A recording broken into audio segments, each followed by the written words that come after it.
Dr. Fenty Wardah, Kepala Seksi Karantina dan Surveillance Epidemiologi KKP Palembang, menjelaskan tahap pertama dimulai dari pengisian dokumen kesehatan dan izin surat tugas dari instansi tempat penumpang bekerja, di mana pengisian dokumen dilakukan sebelum penumpang masuk terminal keberangkatan. Pengisian dokumen kesehatan mewajibkan calon penumpang membawa hasil rapid test dari rumah sakit yang menyatakan penumpang tersebut negatif COVID-19.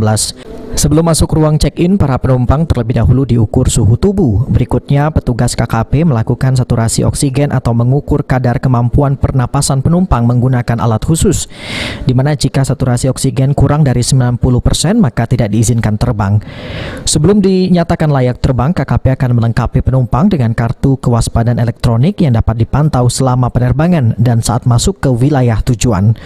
Kemudian untuk alur dari keberangkatan itu sendiri, kita memastikan beberapa dokumen yang mereka bawa itu ada dua, yaitu selain dari surat tugas yang menjadi domainnya dari pihak airline, itu adalah surat keterangan sehat atau klinik kesehatan. Klinik kesehatan bisa dilakukan oleh rumah sakit, ya, klinik maupun dari kantor pesan pelabuhan.